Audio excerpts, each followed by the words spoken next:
আসসালামু আলাইকুম ওরহমতুল্লাহ। তান্ত্রিক মহাগুরু কবিরাজ চ্যানেলের পক্ষ থেকে স্বাগতম। আমি সাইফুল কবিরাজ। আজ আমি আপনাদের সামনে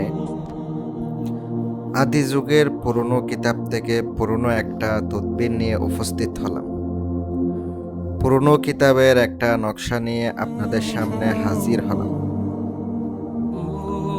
যে নকশা দিয়ে আপনি আপনার ভালোবাসার মানুষকে বশ করতে পারবেন, অথবা প্রেমিকাকে আপনার বশীভূত করতে পারবেন।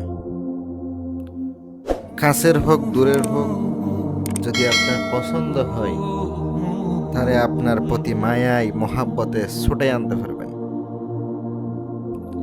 অত্যন্ত পাওয়ারফুল, অত্যন্ত শক্তিশালী বিদ্যা নিয়ে উপস্থিত হলাম। যদি অন্তরে একটু পরিমাণ ভরসা থাকে, বিশ্বাস থাকে, আমার বিদ্যা দিয়া কাজ কইরা আপনি কাজে রেজাল্ট পাবেন। যারা আমার মাধ্যমে পার্সোনাল কাজের জন্য যোগাযোগ করবেন বা কাজ করাইতে চান, স্ক্রিনে যেই নাম্বারটা দেখতে পাচ্ছেন ওই নাম্বারই ইমো আছে, হোয়াটসঅ্যাপ আছে, যোগাযোগ করবেন।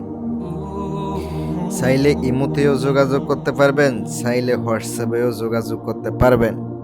শুধুমাত্র ব্যক্তিগত কাজ, যেমন বশীকরণ, বিচ্ছেদ, উচ্চাটন, মারণ, সকল প্রকার কাজ করে থাকি।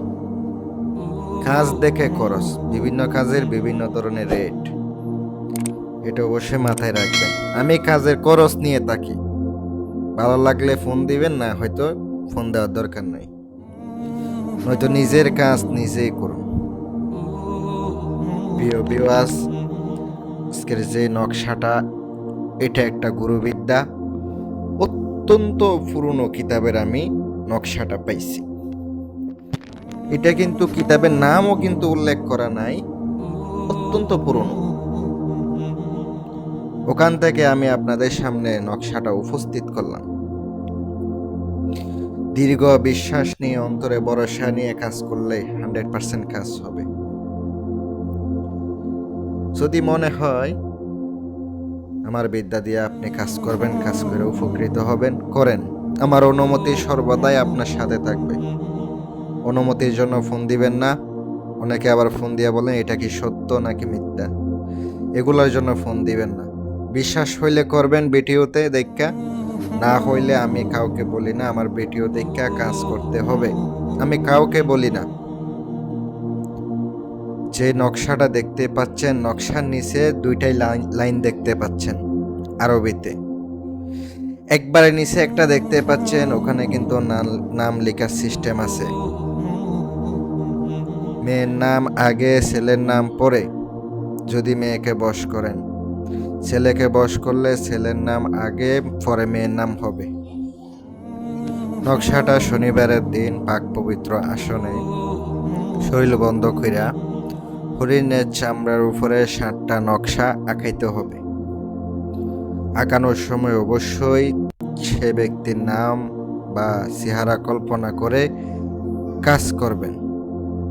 7টা নকশা লেখার পরে আপনি অবশ্যই নামগুলা লিখে নেবেন। সুন্দর করে ভালোভাবে নামগুলা লিখিত হবে, যেন ভুল না হয়। যদি ভুল প্রয়োগ করেন তাহলে কিন্তু কাজ না হওয়ার সম্ভাবনা বেশি। আর অবশ্যই আপনি ধূপ জ্বালাবেন, লোবান বা আখের বাতি এগুলা জ্বালাইয়া ঘ্রাণ যুক্ত করে নেবেন, খুশবু আতর লাগাইয়া নেবেন।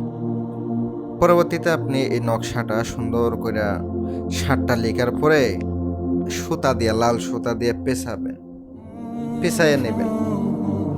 নেওয়ার পরে আপনি নকশাটা 7টা রেখে দিবেন। প্রদীপ, একমুখী প্রদীপ, আপনি বিভিন্ন হাঁড়ি পাতিল বানানো হয় বা মাটির পাত্র বানানো হয়, ওখানে পাইবেন একমুখী প্রদীপ। ওইটা নিয়ে আসবেন, সরিষার তেল দিয়ে রাত্রে 12টার পরে শনিবার থেকে শুরু করবেন। যখন আগুনে ফুরাবেন তখন চিন্তা করবেন আপনার ওই ব্যক্তি আপনার কাছে সুইটটা পাগল পারা হইয়া চলে আসতেছে। এটা চিন্তা করে আপনি কাজটা করবেন। এভাবে 7 দিনে 7টা আপনাকে কাজটা করতে হবে। যদি এভাবে না হয় অন্য বিদ্যা প্রয়োগ করবেন, অন্যটা করলেও আপনার কাজ হতে পারে ইনশাআল্লাহ। সবার জন্য দোয়া রইল। আর যদি পার্সোনালি প্রয়োজনীয় কাজ করার লাগে স্ক্রিনে তাকানো মোবাইল নাম্বারে যোগাযোগ করবেন।